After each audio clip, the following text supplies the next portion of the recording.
Bonjour à tous, ici Aikaoru, la conteuse de Xadia. Oui, je sais, ça fait longtemps et j'aurais mille explications à donner sur ma longue absence. Cependant, j'ai déjà expliqué dans une précédente vidéo que malheureusement, je ne pourrais pas être aussi régulière que je le voudrais avec ma vie personnelle à côté. Alors, je posterai quand je le pourrai. Ça ne m'a pas empêché d'avoir de nouvelles idées qui ont germé dans mon petit cerveau et j'ai hâte de vous en parler. Mais aujourd'hui, on n'est pas là pour parler de ça, mais bien du trailer de la saison 6 du Prince des Dragons qui est sorti.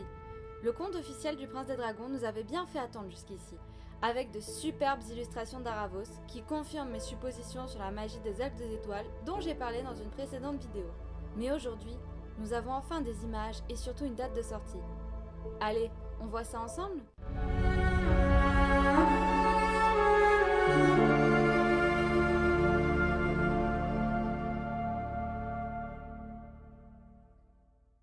Le début de la bande-annonce nous laisse comprendre que Rayla et Callum sont en voyage.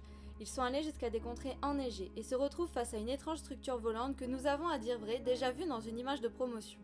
Rien de bien nouveau pour l'instant, on peut supposer qu'ils ont besoin d'assurer leurs arrières avec la fameuse arme pour détruire un elfe des étoiles, car on ne sait jamais si quelqu'un parvient à faire sortir Aravos. On a juste un petit plan de Soren, Corvus et Zim, du coup je suppose que les deux humains sont les babysitters du prince, mais aussi qu'ils sont tous les trois partis à la recherche de Zubeia, laissée en piteux état à la fin de la saison. On espère qu'elle va mieux maintenant grâce à l'elfe qui l'a aidée. Petit bisou d'Amaya et Janai et on passe à la suite sans transition. L'image d'après avec Ezran et Zim qui se font un câlin ne m'a d'un coup plus du tout rassurée, vu qu'ils sont devant un portrait de Zubeia.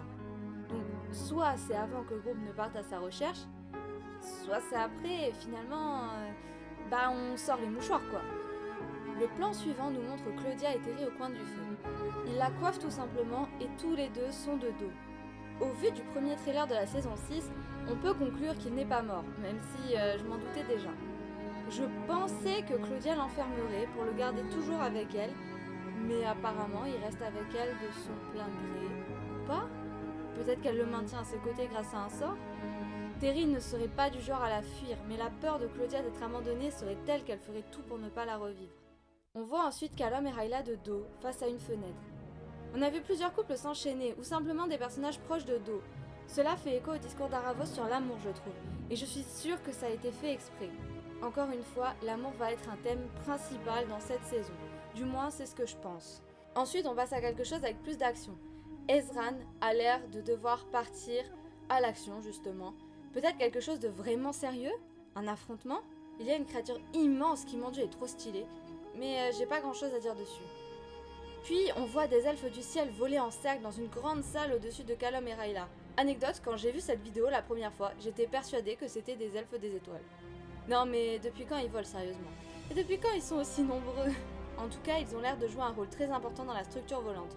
Peut-être que mon idée d'épreuve pour Callum n'est pas mauvaise ? Il y a ensuite Janai qui semble donner de son énergie à l'arbre, comme pour pouvoir soigner Luxorea plus vite. Ça a l'air douloureux en tout cas, et j'espère que ces efforts ne seront pas vains. S'ensuit une nouvelle scène d'action où Rayla affronte les flammes d'un incendie, dans un lieu que je n'arrive pas à identifier. Je ne pense pas que ce soit la structure volante, peut-être le château de Catolis. Je ne sais pas pourquoi, mais justement, pourquoi pas ?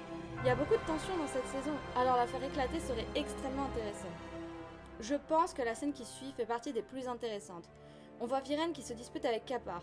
On va pouvoir comprendre ce qu'il s'est réellement passé entre les deux, et c'est génial. Mais alors, Viren est-il vraiment mort ? Ou va-t-il voir ses derniers souvenirs au tout début de la saison en rendant son dernier souffle, évoquer des regrets ? Ou alors est-ce Claudia qui va voguer dans des souvenirs qui ne lui appartiennent pas pour percer un mystère, qui après tout l'a concernée au vu de son affection pour Kapar évoquée dans Puzzle House ? Ce petit bout m'a bien donné envie d'en savoir plus, car même si Viren n'est plus, cela nous permettrait d'avoir une nouvelle clé malgré tout. Après ça, c'est moins intéressant. Non, je plaisante, je déteste juste vraiment Karim, qui apparemment a décidé que ce serait une bonne idée d'utiliser ce que sa chérie a volé pour faire, je sais trop quoi, un autre Luxorea sur lequel il régnera. En tout cas, Sol Regem a l'air d'être de son côté au vu des soldats qui sont face à lui. À moins qu'il ne se tourne du côté de Janai, il ne semble pas être un dragon très sage, mais ne semblait pas non plus très emballé par les projets de Karim. Alors on peut toujours espérer un revirement de situation inattendu, et que ces soldats soient en réalité ceux de Janai. La bande-annonce se finit sur la voix d'Aravos qui annonce à Claudia qu'il est là. Soit c'est parce qu'il a réussi à sortir de sa prison, et je pense que c'est inévitable pour cette saison. On n'appelle pas ce cycle sur les traces d'Aravos s'il n'est jamais là. Soit c'est parce qu'elle se retrouvera dans une situation où elle pourra le libérer. peut-être même grâce à Callum, possédé à nouveau par l'elfe. En tout cas, on sait qu'on n'a plus longtemps à attendre. La saison sortira le 26 juillet sur Netflix. Personnellement, j'ai hâte. Ils ont l'air d'avoir continué sur leur lancée de nous vendre de l'action à couper le souffle. Et de l'émotion. J'ai beaucoup pleuré pour la saison 5, il est probable que je pleure pour la 6, mais je suis très pressée de voir tout ça. Et voilà, la vidéo est maintenant finie. Si elle vous a plu, n'hésitez pas à la liker, la commenter, la partager aussi et vous abonner si vous ne voulez rien louper de mes prochaines vidéos. Sur ce, je vous dis à la prochaine et n'oubliez pas, laissez-vous porter par la magie de Xadia.